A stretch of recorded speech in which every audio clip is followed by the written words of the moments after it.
Hey, welcome back to the build on the van, and in this video I want to show you everything we've been doing up here in the cabin because it's pretty much, well, at least 90% finished off. Now to me it's very important to have a nice cabin in the van because this is where we're going to be going to our destinations, and it's very important for the journey to be as good as the place you stay in. So I wanted to make sure this was comfortable and as well equipped as possible, and I feel like a lot of camper vans do a lot of work at the back and make you go wow, but then they neglect the cabin up here. So I've done it the other way around because I had a clear vision what I wanted this to be like. So I'm going to show you everything we've done. Unfortunately, I don't have the step-by-step videos of me doing stuff to the cabin, but hopefully I can at least give you some ideas, and maybe if you convert to one of these vans, you can take some of these ideas and make them your own as well. And if you are doing that, I'd love to see everything you've done. So just leave a comment in the comment section below of what you might do, what you might change. Any suggestions would be really, really cool to see. So starting off, I want to show you what I've done with the seats, and I'll move on to the other stuff.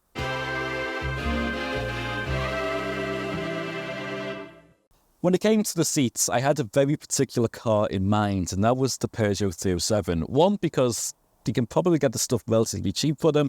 Two, it's the same era of vehicle as this van, so I actually thought if it came to stuff like connecting the airbags up, there's a chance that they're going to actually fit and still work correctly, which they thankfully did, which was a major win. Also, what I liked about the 307 seat is that they've got armrests. So you kind of get this like captain seat thing going on, which is really nice to have. And just for like nice long distances, these are super comfy and they're super plush. The half leather, half cloth, which I think is a really nice combination for a van because it's going to be nice and warm in the winter, cool in the summer. And the leather bit just gives a bit more of class to the look of the van as well. So I'm really, really happy with these. Now these cost £80, which maybe was still slightly overpriced, but they're kind of hard to get because these ones are from a 307 XS, which is like the sportiest version of the 307 if one ever existed. But they're a little bit thin on the ground to get these days. But I found one on Facebook. He was selling the entire car for £400, and it said, hey, it's been on for a while, I'll give you £80 if you just give me the seats. And he was like, yeah, okay. So I got the front seats. So that's the story of them. Now, yeah, the airbags work fine, but bolting them into the normal seat bases, that was a bit of a problem. So as I conveniently show you what's like getting into the back, I will also show you around the back what they fit like. So you can see that there's just enough space to get back if you're on a slightly thinner build without it being a problem. But if you come around here with the camera, please, Lisan. I just want to show you what I had to do to get these seats to fit. Now, two things. Firstly, you're going to see these spaces here.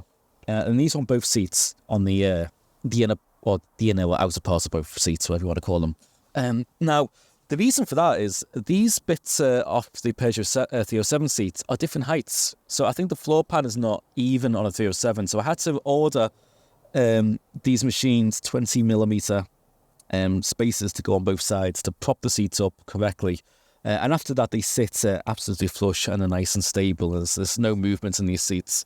And then on the other side you can look as well and see that there's this steel plate, because what I've got here, this metal bar, that's the original seat boxes that came from the Peugeot Expert. These seat runners are from the Peugeot Expert as well because they mate up correctly to this box, but then it was the hassle of getting the seat base to mate up to the runners. So like I said, spacer, but also this steel plate, which acts as like more of like a horizontal spacer to get it to fit. So that's the same on both sides. Thankfully, after all that mess, the seats fit perfect, the airbags work, they're super secure still. I've made sure that, nice thick bolts used, they're torqued up properly and everything. And yeah, I think they're pretty safe. So I'm super happy with the end result. The only final thing I want to do to this seat is stick a swivel base on the passenger side, because that's going to allow us to obviously flip it around.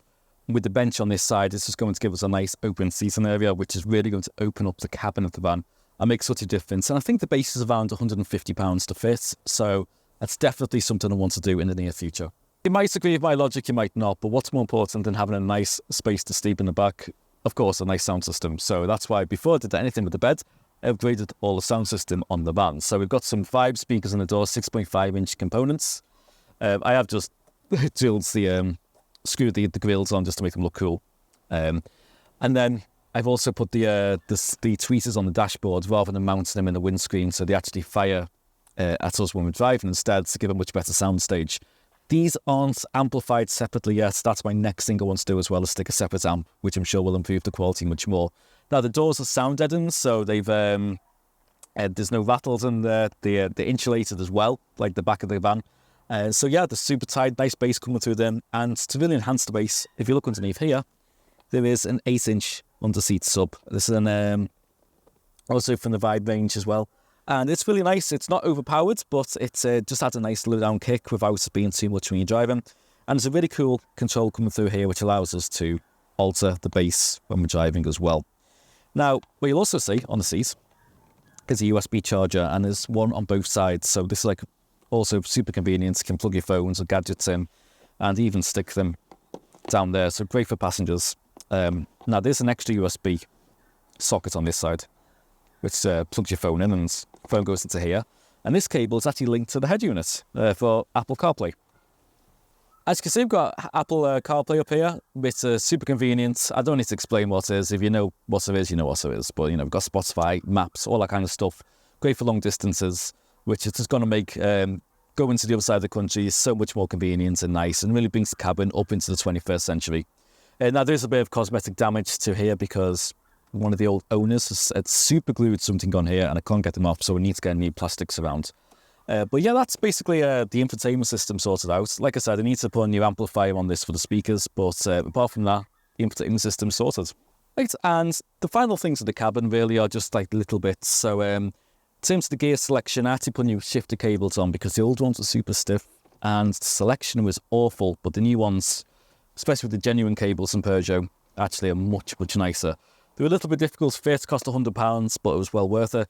I also got a new gear knob and just cleaned all the gator up, so that looks and feels much, much nicer when I'm driving. Also then there's little bits of some of the plastics were replaced, so I managed to get a glove box for it. Needs a bit of cleaning up, but that works because mine was missing. And also I replaced the airbag with a new one because stickers covered the old one, which I couldn't get the residue off, so I got this out of a replacement van. And yeah, it's just been a case then of cleaning everything up because it was an old taxi and everything was filthy. So yeah, headline has been cleaned, all this has been cleaned. There's a couple of little bits of plastic still missing. We've got a dash cam in there now, but overall, it's pretty much ready to use, which is super nice. And I'm super excited now to be able to like get away in this because at least this end of the van is pretty much done. So yeah, that's what we've got for episode 3 on the van. Now episode 4, that's going to be interesting because it's not actually with the van, but it's going to be camping. So keep an eye for that next week anyway. But anyway, as always, if you like this video, you know what to do. Give it a thumbs up if you liked it, subs if you loved it, and I hope to see you again in the next video. So bye from me and Lisa, and we'll see you in the next one.